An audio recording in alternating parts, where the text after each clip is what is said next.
Manoj Nambiar's travel എക്സ്പീരിയൻസിലേക്ക് എല്ലാവർക്കും ഒരിക്കൽ കൂടി സ്വാഗതം. ഇന്നത്തെ യാത്ര തലശ്ശേരി കോട്ടയിലേക്കാണ്. മലബാറിന്റെ സമുദ്രതീരങ്ങളിൽ സൈനിക ഇടപെടലുകൾ വിപുലപ്പെടുത്താൻ ബ്രിട്ടീഷ് ഈസ്റ്റ് ഇന്ത്യ കമ്പനി 1703 സ്ഥാപിച്ചതാണ് തലശ്ശേരി കോട്ട. കോട്ടയിൽ നിന്ന് സമുദ്രത്തിലേക്ക് തുരങ്കങ്ങളുണ്ട്. വൻ മതിലുകളാൽ ചുറ്റപ്പെട്ട ഈ കോട്ട മൈസൂർ രാജാവായ ഹൈദരലി പിടിച്ചടക്കാൻ ശ്രമിച്ചിരുന്നെങ്കിലും ഫലിച്ചില്ല.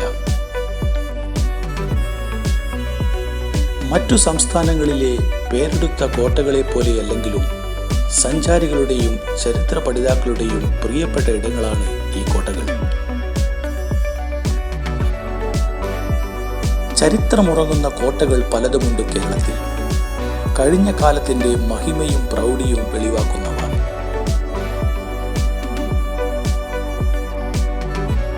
ഒറ്റ നോട്ടത്തിൽ ലളിതമാണെങ്കിലും നിർമ്മിതിയിലെ വൈദഗ്ധ്യവും സൂക്ഷ്മതയും മറ്റും പരിഗണിച്ചാൽ കേരളത്തിലെ കോട്ടകൾ അസാധാരണ നിർമ്മിതികളാണ്. അതിലൊന്നാണ് തലശ്ശേരി കോട്ട.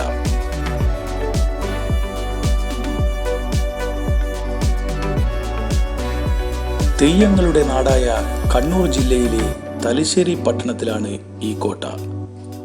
ചത്തുരങ്ങളും കൊത്തുപണികളും നിറഞ്ഞ വാതായനങ്ങളും കടലിലേക്കുള്ള രഹസ്യ തുരങ്കങ്ങളും ഒക്കെയായി പ്രാദേശിക ചരിത്രത്തിന്റെ ഏടുകളിൽ നിറഞ്ഞു നിൽക്കുകയാണ് ചതുരാകൃതിയിലുള്ള ഈ ഭീമൻ കോട്ട.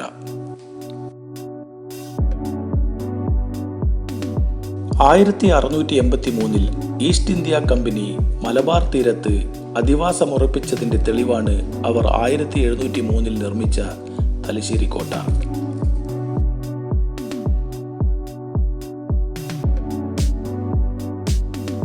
തലശ്ശേരിയിൽ ആദ്യമായി ഒരു മൺകോട്ട കെട്ടിയ ഫ്രഞ്ചുകാർക്ക് ഇംഗ്ലീഷുകാരുടെ വരവോടെ സ്ഥലം വിട്ടൊഴിയേണ്ടി വന്നു.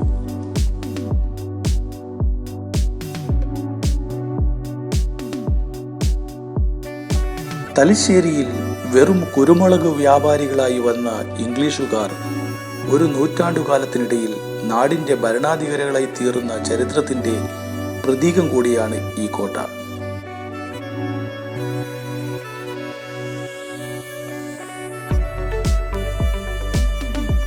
ഒരു കാലത്ത് തലശ്ശേരിയുടെ വികസനത്തിന്റെ ചുക്കാൻ പിടിച്ചിരുന്നത് ഈ കോട്ടയായിരുന്നു. ഇന്ന് ഇതൊരു ചരിത്ര സ്മാരകമാണ്. ഈ കോട്ടയെ കേന്ദ്രീകരിച്ചാണ് തലശ്ശേരി പട്ടണം വളരാൻ തുടങ്ങിയത്.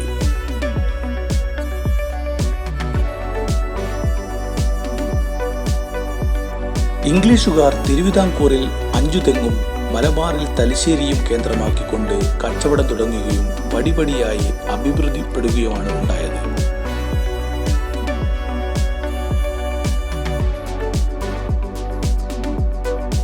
ഇന്ന് പുരാവസ്തു വകുപ്പിന്റെ കീഴിൽ കേടുപാടുകളൊന്നും കൂടാതെ 312 വർഷം പഴക്കമുള്ള തലശ്ശേരി കോട്ട സംരക്ഷിക്കപ്പെടുന്നുണ്ട്.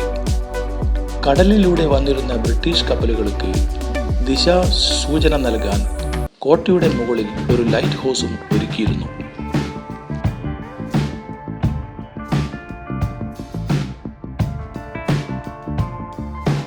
വടക്ക് ചന്ദ്രഗിരി കോട്ട മുതൽ തെക്ക് അഞ്ചുതെങ്ങ് കോട്ട വരെ 20ഓളം കോട്ടകൾ കേരളത്തിലുണ്ട്. പോർച്ചുഗീസ് അധിനിവേശത്തിന്റെ സംഭാവനയാണ് അവയിൽ പലതും. പോരാട്ടങ്ങളുടെയും അടിച്ചമർത്തലുകളുടെയും ചെറുത്തുനിൽപ്പിന്റെയും സ്മാരകങ്ങളായി നിലകൊള്ളുന്ന ഈ കോട്ടകളിൽ ഒന്നാണ് തലശ്ശേരി കോട്ട.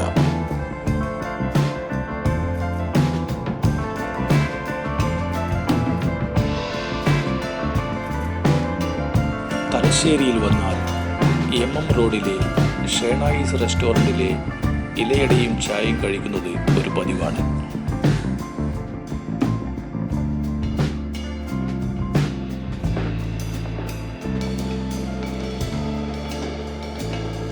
ഈ വീഡിയോ ഇഷ്ടമായെങ്കിൽ സബ്സ്ക്രൈബ് ചെയ്യാനും ഷെയർ ചെയ്യാനും മറക്കില്ലല്ലോ. നന്ദി, നമസ്കാരം.